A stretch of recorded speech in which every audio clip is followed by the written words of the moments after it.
wasiirka wasaaradda horumarinta beeraha dalka Jamhuuriyadda Soomaaliland mudane Axmed Muumin Seed iyo wafdi hogaaminayo ayaa soo gaaray gobolka Sool ugu horeyna waxa si mugya miisaan lagu soo dhaweeyay duleedka degmada Yagoori halkaas oo booqday beeraha ku yaala Casuura ee deegaanka degmada Yagoori wafdigan wasiirka oo ujeedadiisu tahay xoogan noqoshada daryeelka iyo waliba dhiirigelinta beeraleyda gobolka Sool ayaa waxa uu kulan ballaaran kula qaatay ururka beeraleyda iyo waliba maamulka gobolka Sool xarunta maamulka gobolka Sool waxaana halkaas uu warbixin kaga dhageystay sujuwaha wasaaradda beeraha iyo waliba gudoomiyaha gobolka Sool beeraleyda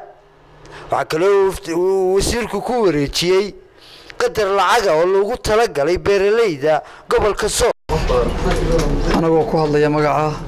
wasaaradda beeraha gobolka Sool waxaan leenahay mudane wasiir adiga iyo waftigaaguba soo dhawaada gobolkiina ku soo dhawaada deegaankiina ku soo dhawaada midaan ku cusbayn oo hore gobolan hore ana ma ahay taariikh ahaan iyo wasiir ahaan magac ahaan ku cusbayn ku soo dhawow sayid duwa wasaaraddu sheegay maxaa maanta loo yimi wafdi ballaaran oo hogaaminayo wasiirka wasaaradda horumarinta beeraha dalka Axmed Muumin Seed ayna kamid yihiin agaasimayaashii waaxyaha ee wasaaradda waxaan oran karnaa runtii wasaaradii horumarinta beeraha oo guuraysa gobolkay soo gaareen waxay kulan ballaaran la qaateen iskaashitooyinka beeraha ee gobolka oo dhan oo 16 iskaashato ayna ku midaysan yihiin 1220 beerood qaban doono wuxuu nooga waramay socdaalkiisa nuxurku daaran yahay oo ay dhiirigeliyo dadku si ay u beertaan waxay cuni lahaayeen loogana bixi lahaa waxyaalaha dibadda loo keenayo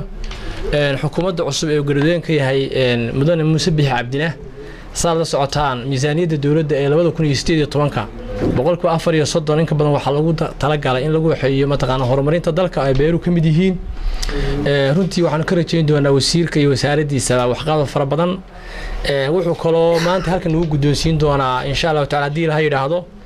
saacadihii baaqday gabagabadiina wasiirka wasaaradda horumarinta beeraha Jamhuuriyadda Soomaaliland mudane Axmed Muumin Seed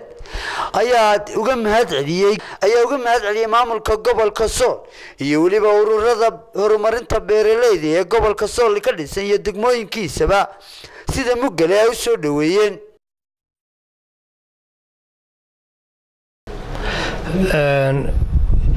maanta soo gaarnay gobolka saaka aruurtii waxaan soo marnay dhowr beerood oo aan u soconay inaan aragno xaaladooda socodkeygana waxa socodkii horeyba muxuu ahaan ugu mareynay gobolada dalka Soomaaliland si aan ugu kuur galno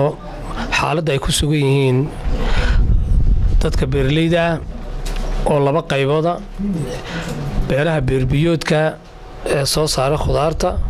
iyo beeraha beer roobaadka oo waqtigooda taagan yahay runtii maanta halkan waxaan u nimidnay inaanu u guddoonsiino barsaabka gobolka iyo isku duwaha wasaaradda beeraha ee gobolka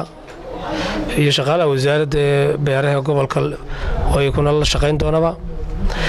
saacado kooban oo nagu talagalnay in loo qodo dadka danyarta ah ay xoolo ka baxeen oo saacadii sanadkii hore runtii baaqday waqtigii loogu talagalay oo saacadii aanu ka soo qaadnay guddiga ka soo kabashada abaaraha aan kala soo wareegnay maalintii dhaweyd soo jaamacadood baa dalka ka jira